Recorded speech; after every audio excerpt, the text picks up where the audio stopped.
Buenos días chicos, vamos a empezar con las clases virtuales de biología con el primer tema, ser vivo y sus características. Empecemos entonces a partir del concepto de biología. Biología viene de dos voces griegas, bios, vida, logos, estudio, estudio de la vida, aunque su concepto más exacto sería que es la ciencia que se encarga del estudio de los seres vivos.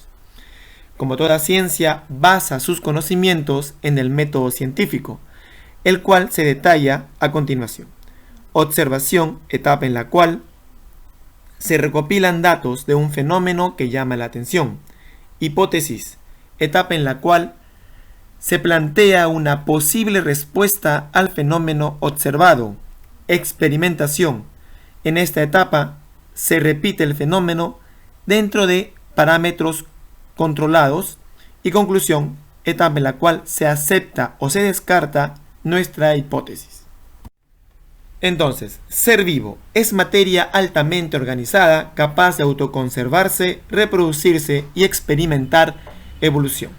A diferencia de la materia inerte, que solo está compuesta por átomos y moléculas, la materia viva es materia altamente organizada, sistemas muy complejos compuestos por átomos, moléculas, macromoléculas, supramoléculas, células y así niveles de organización más elevados.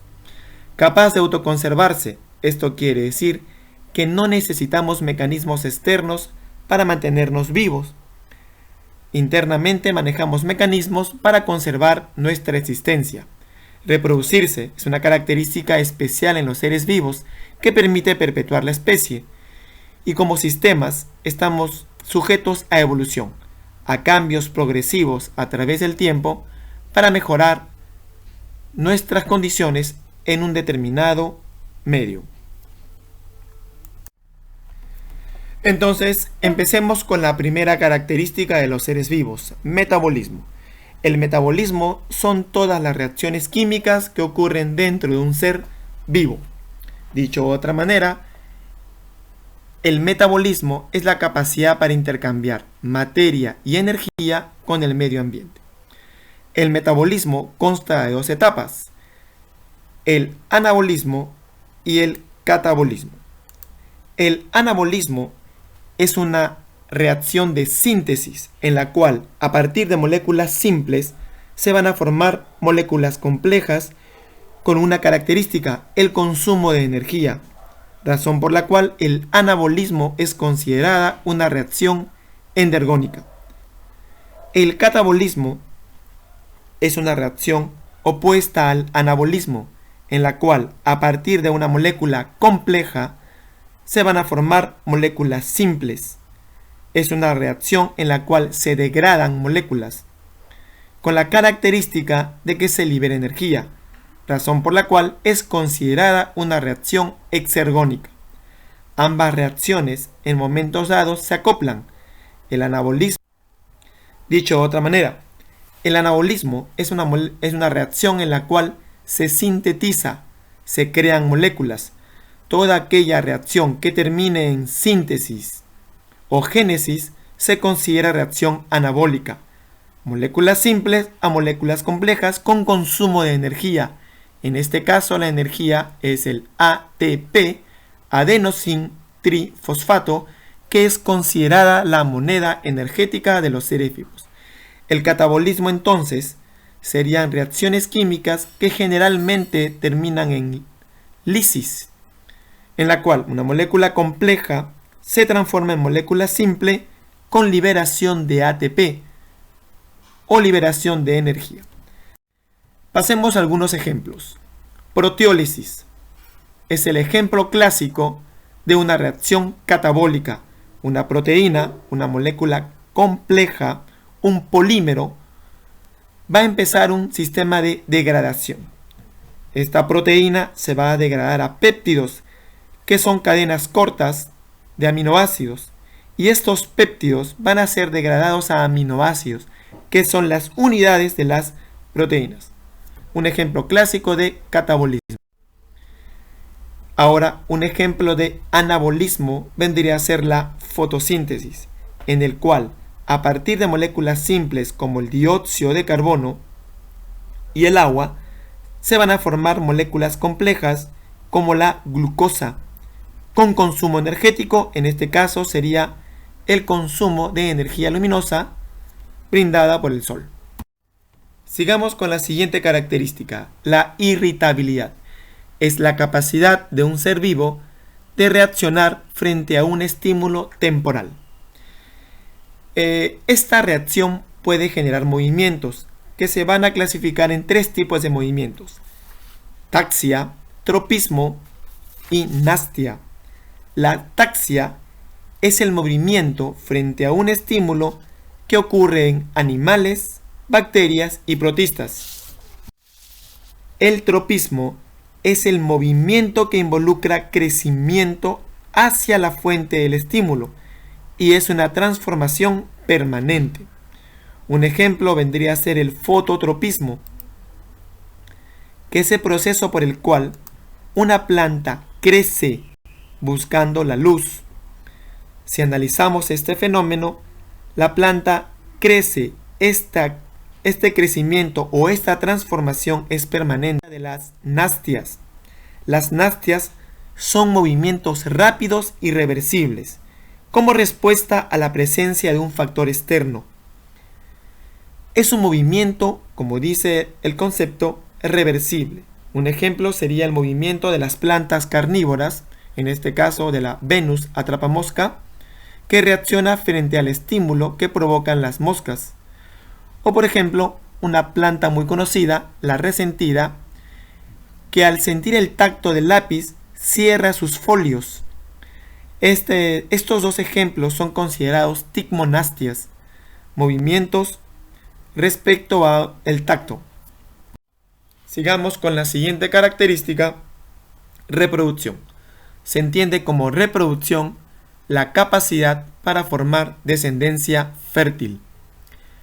La razón por la cual un ser vivo se reproduce es para perpetuar la especie. Existen 2 tipos de reproducción: la reproducción asexual y la reproducción sexual. La reproducción asexual tiene las siguientes características: interviene un progenitor, no intervienen gametos, no existe fecundación, no genera variabilidad. En oposición a este tipo de reproducción está la reproducción sexual, en la cual participan 2 progenitores, intervienen gametos, existe fecundación y genera variabilidad. La reproducción asexual presenta tipos. Empecemos con el primero. Fisión binaria. Es la reproducción en la cual un ser vivo se divide para originar 2 seres vivos.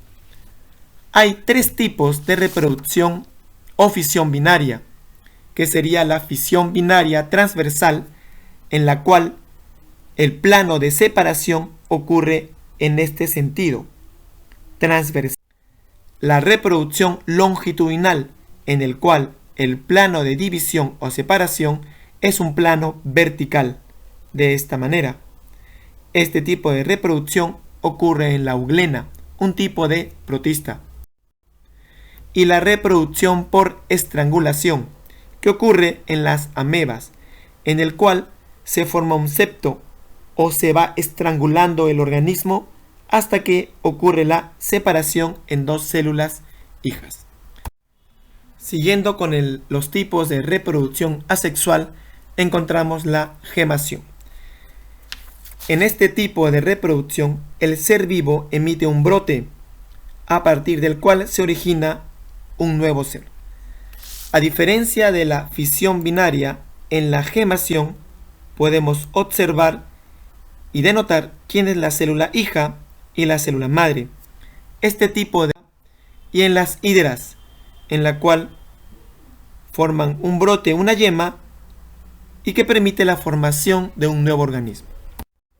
Siguiendo con la reproducción asexual, encontramos la esporulación, también llamada fisión múltiple, en la cual se forman esporas que luego de un determinado momento son liberadas y originan cada una de ellas un nuevo organismo. Tienen que entender que una espora es considerada vida latente y son estructuras muy resistentes. Este tipo de reproducción se presenta en bacterias, protozoarios, básicamente en el Plasmodium vivax, que es un protozoario que provoca el paludismo, y en el hongo Penicillium, que es el hongo a partir del cual se obtiene la penicilina. En este esquema o esta imagen podemos diferenciar los tres tipos de reproducción asexual mencionados hasta el momento. La bipartición, en este caso sería bipartición transversal, pero sabemos que hay longitudinal y por estrangulación, la gemación, en el cual se forma una yema, y la esporulación. El siguiente tipo de reproducción asexual nos lleva a la fragmentación, en la cual un individuo se fragmenta, cada fragmento o porción forma nuevos individuos. Cabe resaltar que en este tipo de reproducción los organismos presentan blastemas, que son células indiferenciadas capaces de formar cualquier tipo de tejido o célula.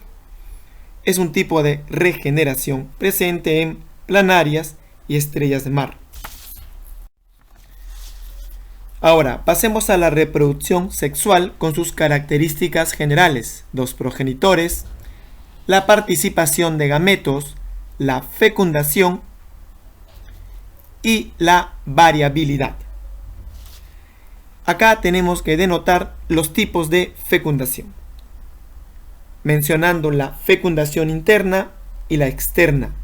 En la fecundación interna, la unión de gametos sucede dentro del aparato sexual de uno de los progenitores. En la reproducción o en la fecundación externa, la unión de gametos sucede fuera de los progenitores. El otro tipo de fecundación es la fecundación cruzada, que ocurre en organismos hermafroditas como la planaria, el caracol, la lombriz de tierra, con la peculiaridad que son hermafroditas insuficientes, cosa que necesitan de otro individuo para poder fecundarse. En el caso del caracol, es un organismo hermafrodita que en sus primeras etapas de vida actúa como macho y luego actúa como hembra. En un momento dado no puede actuar como hembra y macho, razón por la cual necesita de otro individuo para poder fecundarse. También existe la fecundación directa. Esta ocurre en hermafroditas autosuficientes. Quiere decir que pueden fecundarse a sí mismos.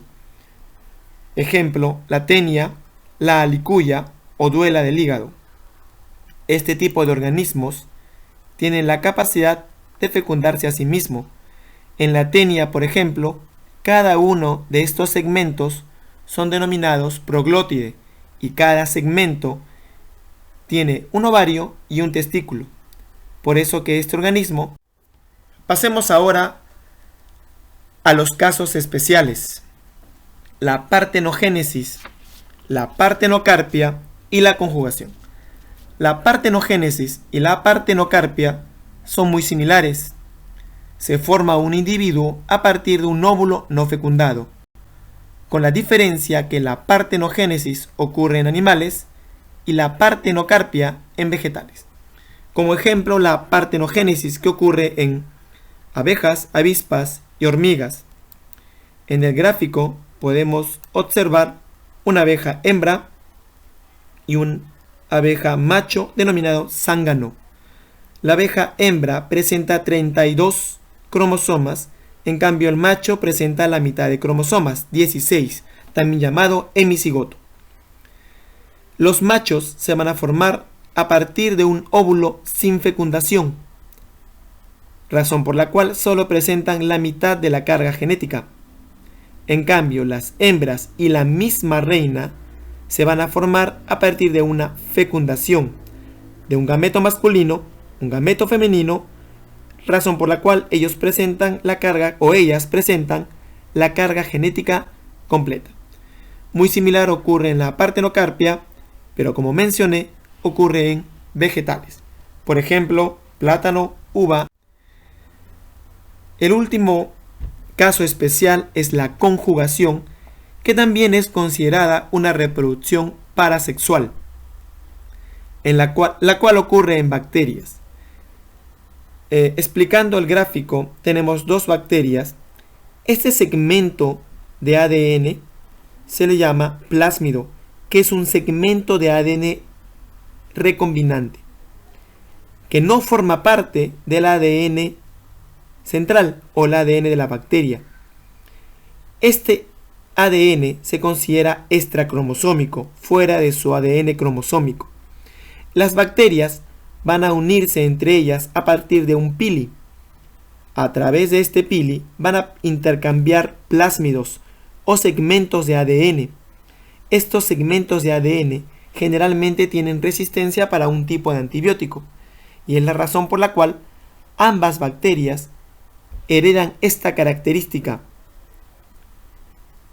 Esto ocurre en bacterias y en ciliados como el Paramecium, con la diferencia que en las bacterias la sujeción ocurre a través de pilis. En el caso de los Paramecium ocurre a través de los cilios. Muchas gracias. Esto sería la primera parte de característica de los seres vivos.